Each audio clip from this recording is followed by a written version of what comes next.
Hey, Victor. How you doing? All right. You sit right here. Got water for you if you need it. It took 3 interviews for the solicitor's office to get the full confession out of Victor Weldon. His version of the truth about what really happened at Slick Gibbons' home in May of 2010. Dude named Leonard Smith. He came. Who? Leonard. Leonard? Leonard. Spell that for me. Lenard. I don't know. I think that's how you spell it. Leonard Smith? Yeah. Has he got a nickname or anything? Not I know of. The name seemed to come as a surprise to solicitor investigator Mark Creech. Just 2.5 minutes into the interview, Victor Weldon dropped a name investigators never had on their suspect bingo card. When did he come to your house? In the morning. The morning does his crime? Mm-hmm. So you had no idea about nothing until this boy knocked on your window? No, they came to my house.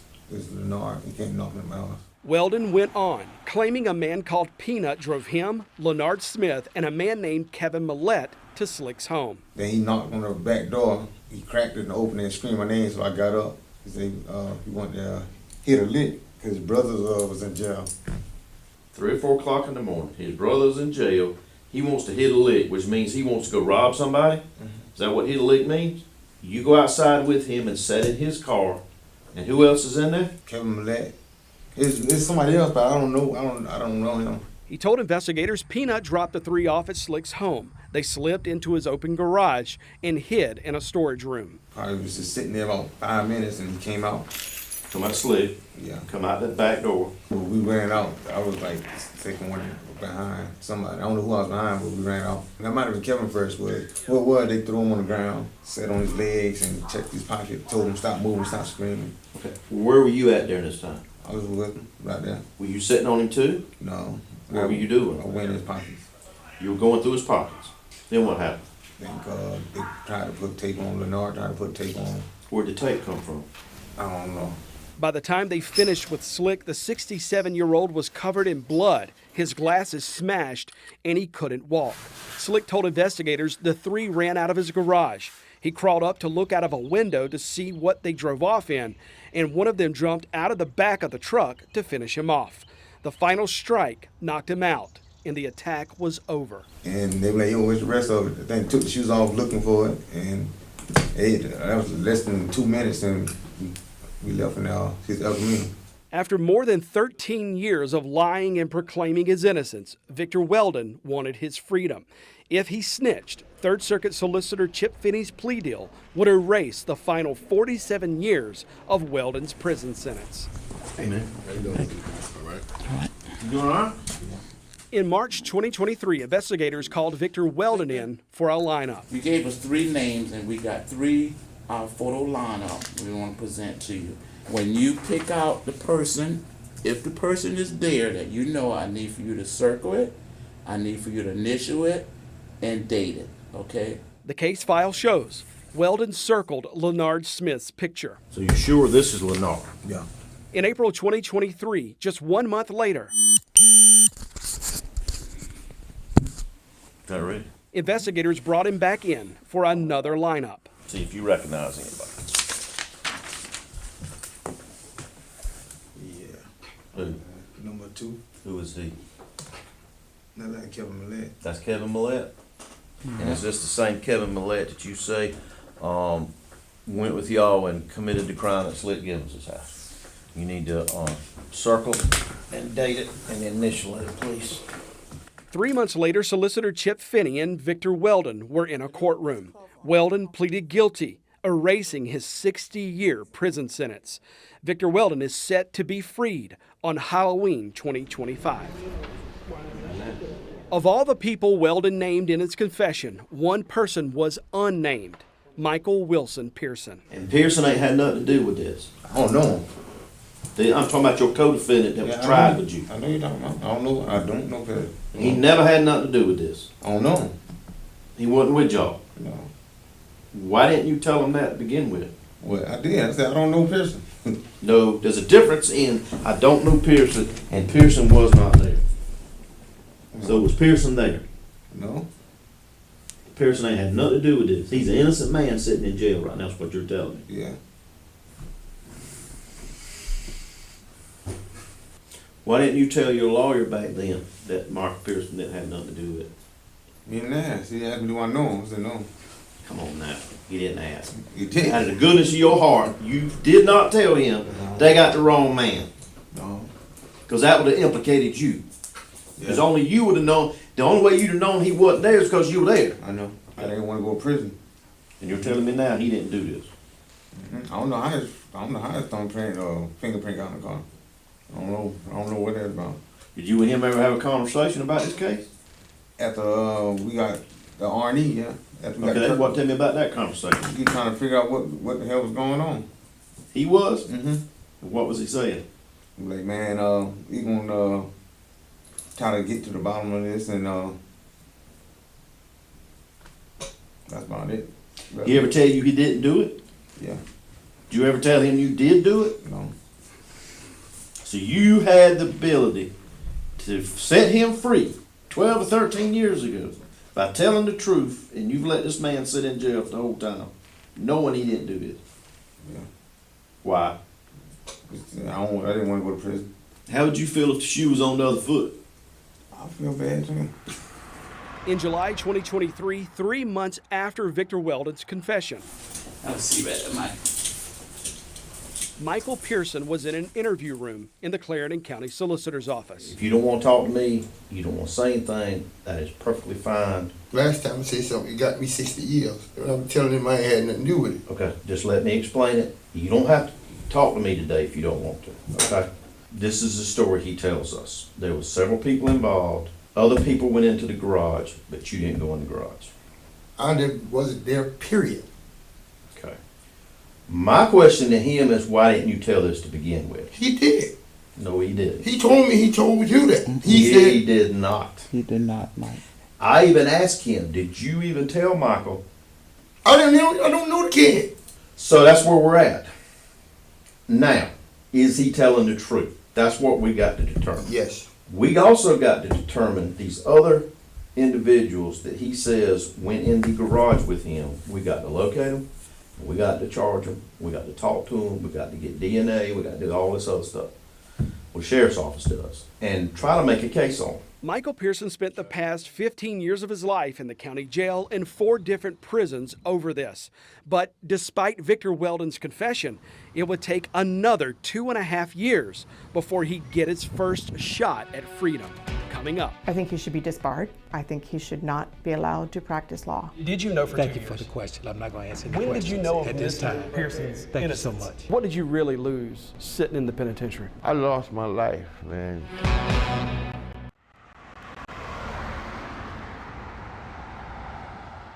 In the more than 2 years that passed following the 2023 confession and Victor Weldon's guilty plea, case records we obtained show no action by the solicitor's office to set Michael Pearson free. Pearson ain't had nothing to do with this. He's an innocent man sitting in jail right now, is what you're telling me. Yeah. Third Circuit Solicitor Chip Finney had to know of Michael Pearson's innocence at least as early as March 2023. His own investigator heard Victor Weldon not only confess to his role in the Slick Gibbons ambush, but he listed names of the 3 others involved. How you doing, Mr. Pearson? All right, how you doing? Good, how are you? All right. And the solicitor also knew Michael Pearson wasn't even there. The man telling you the truth. I ain't had nothing to do with it. I done did 15 years of my life. 13 years of my life. And with that, I didn't know nothing about that. I'm glad he stepped up and tell y'all the truth that I didn't do it, because I don't know his family. I don't know him. Pearson found out about Weldon's confession in this July 2023 interview with a solicitor's office investigator. He's maintained his innocence from the start. We pulled his case file from the courthouse and found a handwritten letter Pearson wrote the clerk in 2013, a year after his trial and conviction. I ask that you please help an innocent man. I really had nothing to do with this bad situation, and my life is on hold, and the real criminals are still walking the street. And Pearson was right, and both law enforcement and the solicitor knew that in early 2023. Even the polygraphs Pearson and Weldon took supported the stories the men told. Both passed their lie detector tests with no deception indicated. In June 2024, Pearson, without an attorney, filed a second application for post-conviction relief, a move that could allow him a chance at a new trial or undo his convictions. Pearson continued sitting in prison, then saw an ad from the North Carolina Center on Actual Innocence pop up on his prison-issued tablet and asked Director Chris Muma for help. What did you think when you read that application? Well, you know, it has the standard red flags that we run into, right? There was no defense put on a trial, so that's always concerning. The center went to work. In June 2025, the center got Victor Weldon to sign an affidavit, again confessing his own guilt and reaffirming Michael Pearson's innocence. What's not in the public record? Evidence the solicitor made any formal move to free Michael Pearson, not until the North Carolina Center on Actual Innocence stepped in. Law enforcement knew there was a problem in this case. They already knew. And the solicitor wrote us and said, we're doing an investigation that there might be a possibility I could offer your client a reduced sentence. We said, well, we've got evidence of innocence. There's not going to be a reduced sentence if there's evidence of innocence. 60 days went by and we never heard from him again. And we were mystified on how they could have that much evidence of innocence, grant the man the plea, give him the plea deal that gets him out 40 years earlier, and yet not do anything for Michael. It was an egregious delay in justice. Muma says one man with all the power to free Michael Pearson was at the center of the delay in doing so.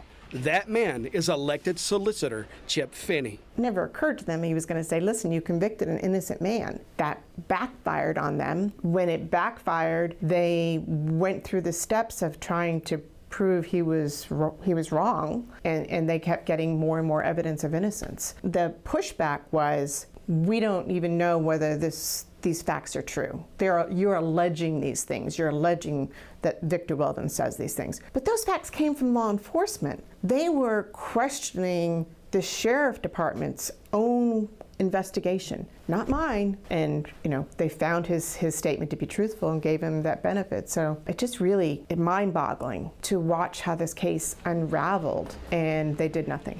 As the Center on Actual Innocence continued building its case to free Pearson, instead of helping formalize Pearson's innocence, Finney offered a deal. I requested that his client consider and agree not to return to Clarendon County upon his release, and that he would also agree to waive any civil damages claims against the victims or law enforcement.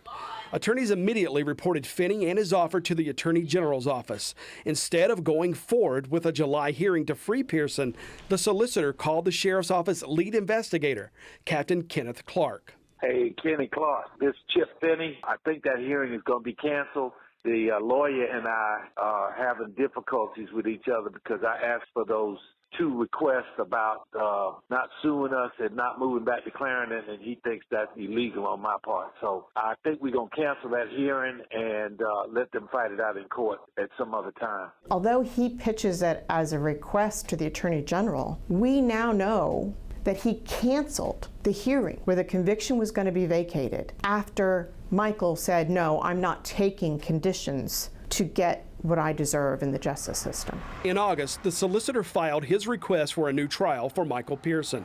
The following week. All right, good afternoon, everyone. Welcome to Clarendon County. We are here on case number 2011 GS 14-068. This is the state of South Carolina versus Michael Wilson Pearson. Pearson left prison for this hearing where Solicitor Chip Finney, for the first time since the Victor Weldon confession 2.5 years earlier, asked the judge to give Pearson a new trial. Why would it take 2.5 years to do what has finally happened now? I don't think they ever would have done anything had we not gotten involved. Until we started doing our own investigation and pushing and saying, wait a minute, what about all this evidence? They had to react, and I don't think they would have otherwise. Part of our investigation was pinpointing exactly when the solicitor knew there was evidence of Pearson's innocence and what he did when he found out. There was no better time to ask than minutes after that August 28th hearing ended. In March of 2023, I'm not going to talk about the case because I've still got an investigation going on. Okay. And I don't want to talk about it until I have everything sealed tight and ready to go to court. Well, and I'll be ready to talk. Well, just with respect to when you knew, when did you know? I don't have any dates in my head like that. I'm not going to answer these off the record questions. If I had my file in front of me, I could maybe answer a question technically. Well, we know what was just said in the hearing. I mean, this was just minutes ago. Okay, well, if you heard something, then you can report that. But I didn't say it. But for 2 years, is I it didn't fair to say? Did I? Did you know for Thank 2 you years? for the question. I'm not going to answer any When questions did you know of at this Mr. time. Pearson's Thank innocence? you so much. Appreciate it. Why won't you answer that question? Finney also never proclaimed Michael Pearson's innocence during that hearing. We have to assume that investigator communicated that back to the solicitor. There's no doubt that at a minimum they knew in March of 2023 that there was credible evidence of Michael Pearson's innocence. If you couldn't remember the timeline, then he's got some intellectual disabilities that need to be addressed, because that was made very clear dozens of times. See if you recognize anybody.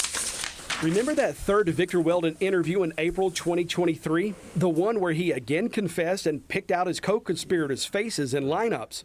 Right there, sitting in the back corner of the room, was solicitor Chip Finney. Can you identify the man in that photograph in the white shirt? That's the solicitor. So that is April the 20th of 2023, where he is in an interview room with Victor Weldon, while Weldon is telling these guys again that he was there, he was part of it, Pearson was not. Yeah, that's amazing.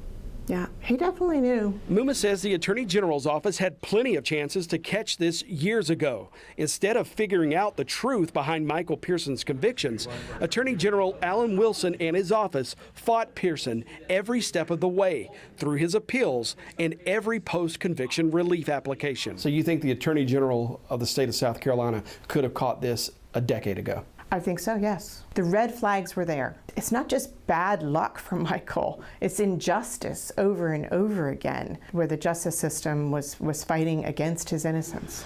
Well, who all these people live down here? The judge set Pearson free on bond and ordered a new trial in that August hearing. North Carolina Center on Actual Innocence was my last resort. They saw something in me. They felt something about the case, and they started digging themselves. Something the investigators never did. 15 years later, they're saying that they have the right people. That doesn't replace the 15 years they took from me. But what did you really lose sitting in the penitentiary? I lost my life, man. I could have been a productive citizen. I'm trying to be right now, but I could have had already established some things for my life.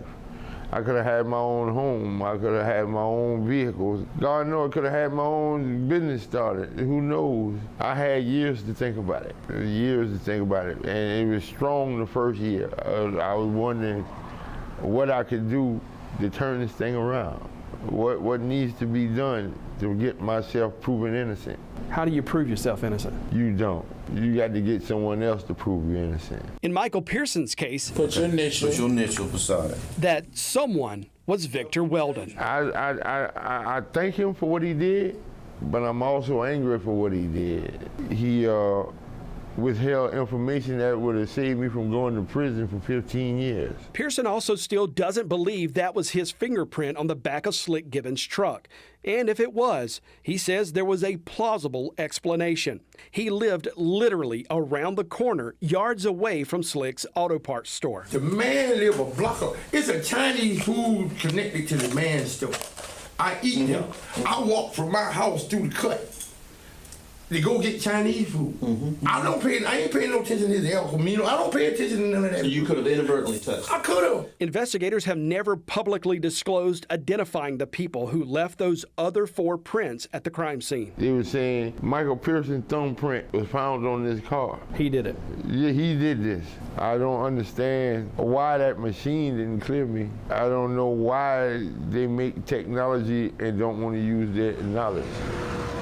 Sumter Police Department's APHIS computer couldn't match Pearson's fingerprint in the nationwide database, but the department's analyst, Marie Hodge, testified she visually inspected the print taken from the El Camino and found 14 points that matched Pearson's right thumbprint. Which was more accurate, the eye or the machine? If the machine was good enough to put someone in the penitentiary, why is it not good enough to let someone go? Or keep them out of keep them out of the jailhouse. They knew 2+ years ago you didn't do this. Right.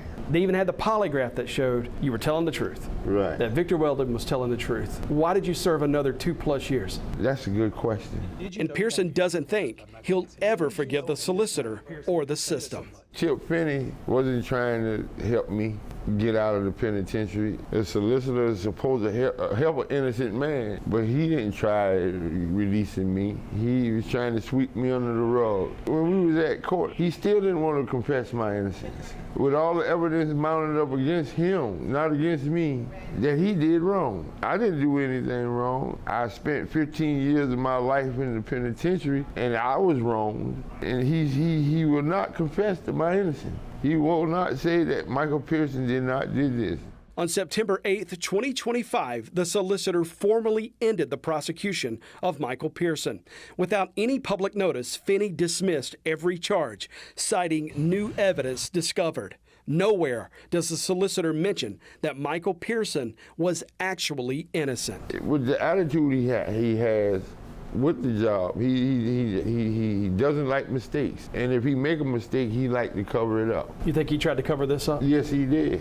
Are you finding a system where people can't admit mistakes, and then when mistakes are found, they do everything in their power to not fix it? In every case, and I can tell you that in the 25 years I've been doing this, it's gotten worse. Does any of this meet the threshold of prosecutorial misconduct? Oh, absolutely. I mean, when you're talking about a violation of the written rules of professional responsibility in South Carolina, a clear violation, that is absolutely prosecutorial misconduct. Chip Finney took that last effort to save himself, not Michael Pearson. If not for your center, where would Michael Pearson be today? He would be in prison today. What do you think the state of South Carolina should do with Solicitor Chip Finney? I think he should be disbarred at a minimum. I think he should not be allowed to practice law in the state of South Carolina or anywhere else. If you could sit down with Chip Finney today, what would you say to him? I would want to know, how does he feel right now about the situation? I really want to know, do he have any remorse? What do you think he feels? I don't think he has any remorse. What do you want people to remember about Michael Pearson? That he was a fighter. He never quit. I'm a good person. I'm not the person that you thought I was. Solicitor Chip Finney told me he expects to file new charges in the Slick Gibbons ambush. However, the solicitor has not yet charged any of the people Victor Weldon named in his confession, Kevin Millett, Leonard Smith, or whoever the man called Peanut is. Millett is already in prison on a gun and drug conviction, and Leonard Smith never responded to my attempts to reach him. I have confirmed through multiple sources a high-ranking court official filed a complaint against Solicitor Chip Finney with the South Carolina Supreme Court's Office of Disciplinary Counsel, the unit charged with investigating lawyers and judges. The Supreme Court would not confirm whether a complaint was filed or if the court opened an investigation. That's something state law keeps secret unless and until an allegation is sustained and the court hands down punishment. If nothing ever comes of the court's investigation, the complaint and investigation will remain secret forever. Our investigation is not over. They had me scheduled to get out of prison 2043. We uncovered another case where someone did not get a fair shot in the system, and the Attorney General's office fought to keep them imprisoned. Do you guys mind if I ask him a question real quick? We go deep into South Carolina to track the Attorney General down to ask questions he didn't want us asking. Watch the final night of Objection after Game 6 of the World Series on Queen City News. Queen City News Plus. Just search Queen City News on your smart TV's app store.